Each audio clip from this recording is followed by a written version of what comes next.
Thank you. So you specifically reassured Ronell only that you're going to cover his back on this particular crime. Not really cover his back, but just go tell the people. I came here. You know what I'm saying? Pretty much just explain to them. I checked off one tier, went by him and let him know what I was going to do and let the people know he ain't did that or nothing. You know what I'm saying? Again, I re-urged Barnes Exhibit 9 into evidence. That's fine, Judge. No objection. Okay. No objection by the government. Objection by any defense counsel? Hearing no objection. Barnes number 9. 9?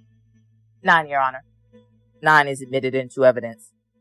And in case I did not do it, Barnes Exhibit 13, those 2 pages of the plea agreement. Are those admitted into evidence likewise? Yeah. Thank you. There is no objection by the government, no objection by any defense counsel, as long as it's redacted. Your Honor, I think I'll be done by 3:15, which is break time. Okay. All right. So you've now done the factual basis. You signed off on that. You've pled guilty in state court. You then, subsequently to that, actually did plead guilty in federal court, right? Yes. I pled guilty to everything in Angola, but we didn't have the actual, paperwork like that. But I signed it. The day I was coming to plead out, I signed, the 2 in the federal things and the 3 in the state. Yes, sir.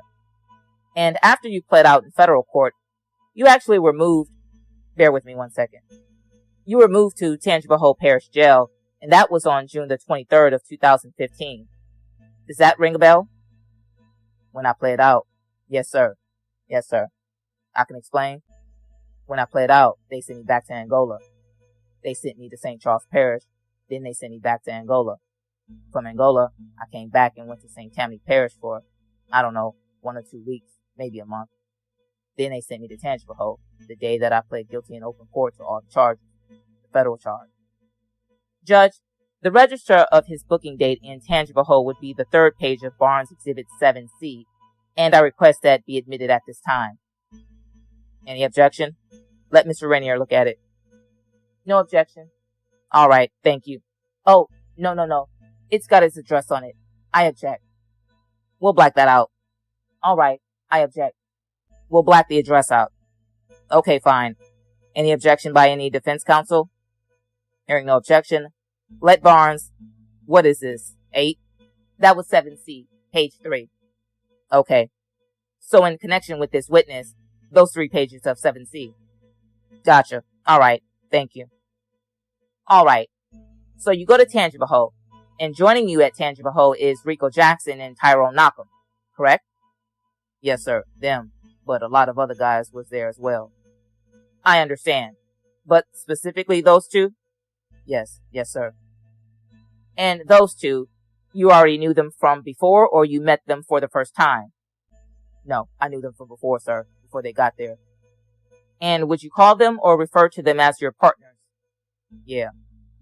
Would say that they follow your lead? Probably pleading out after I pled out, if that's what you mean. Yes, I can see that in that situation right there. But other things, I can't really say they follow my lead on. All right.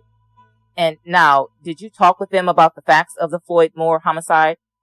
I think, well, not really Rico, but after I go through something, or go down there and do something, I explain to Tyrone, like being as though he related to a lot of stuff what I did, or went and did, or something like that, or when we talked about something like that. So you talked about it with Tyrone, but not so much with Rico, you're saying? I mean, somebody probably. I don't really think I talked to Rico about it, if I'm correct. I can't really say. I probably did. I probably didn't. But I know I usually tell Tyrone every time I go somewhere what happened or, such and such.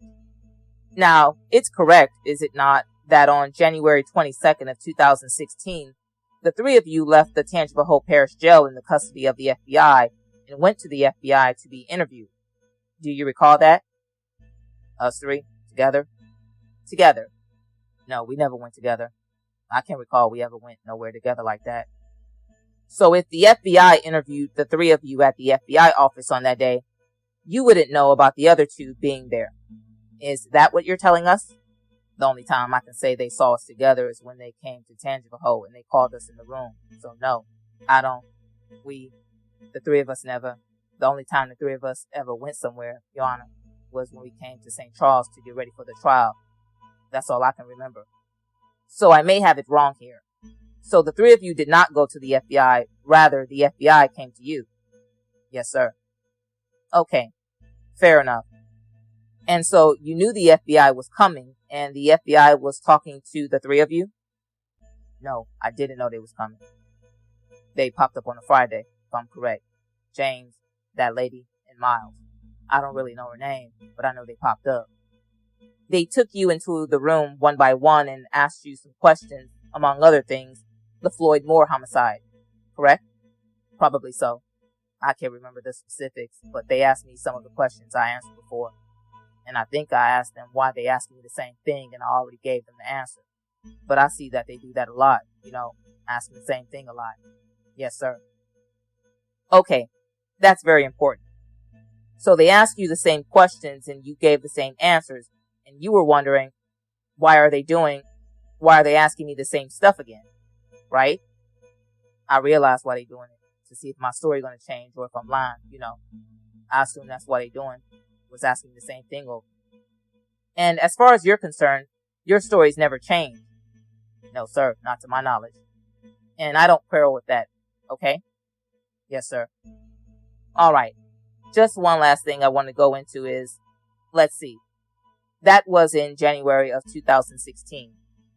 Shortly after that, as a matter of fact, a month after that, you had a phone call with Assistant United States Attorney Maurice Landry. Do you recall that? Yes, probably so. I probably made a few phones around that time. Yes, sir. And in preparation for this trial, did the government prosecutors play you any of the phone calls you had with AUSA Landry?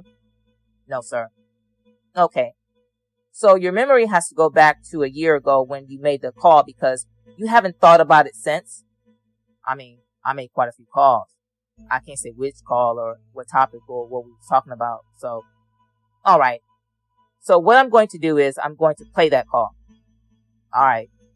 And I'm going to mark it as Barnes Exhibit 12, A, B, C, D, E, and request it be admitted at this time so I could play it. Any objection? What's the date and time? Do you have a transcript as well?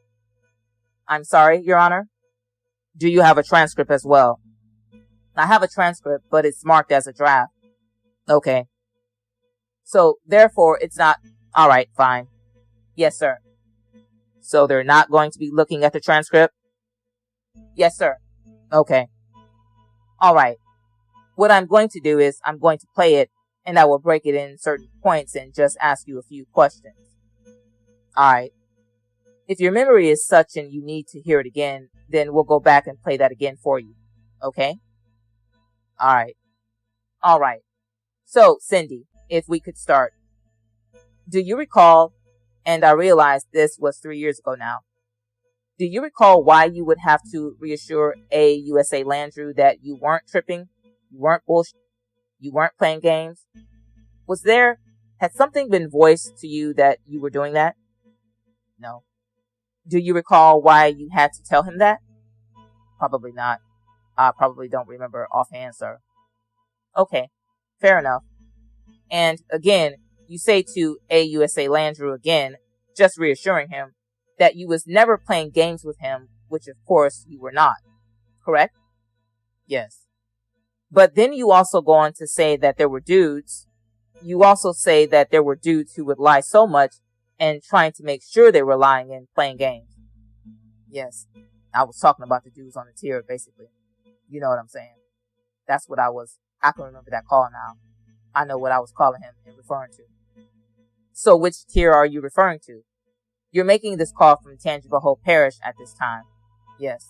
I had to be on A3, sir. And so on your tier, did you have Rico and Tyrone on your tier? No, I only had Tyrone on my tier. Okay. But you, of course, weren't referring to Tyrone, were you? No, sir. Alright. So here you're telling Mr. Landry that I've got to tell you something. I be forgetting stuff all of a sudden. You need to get them to check on me because when I be talking, I just forget. Sometimes, yes. Now, are you referring to the things you forget, the facts of your involvement? No, not that. I'm gonna let you finish going. No, you can explain. I was getting high over there on the mojo. And you probably don't know what it is. So a lot of the times when I talk about something, or we socializing, and the dudes say, you said this or that, or you gave me that, or this and that, and I don't even remember it. And that, you know what I'm saying? That nature. Sir, you were getting illegal drugs in prison and you're using those drugs? Yeah. And in fact, while we're on that subject, it's true, is it not, that prior to your arrest, you also used heroin? Did you not? Yes. So you sold it and you used it? Yes, sir. And heroin is a very addictive drug, right? Yes, sir. So you use it on a daily basis, Yes. So when you're narrating to us the events of specifically the Floyd Moore homicide, you were using heroin during that time period? No, not that time period. I started using heroin a little later, like around the time after that happened with Buck, the situation when I killed Buck. I started using dope.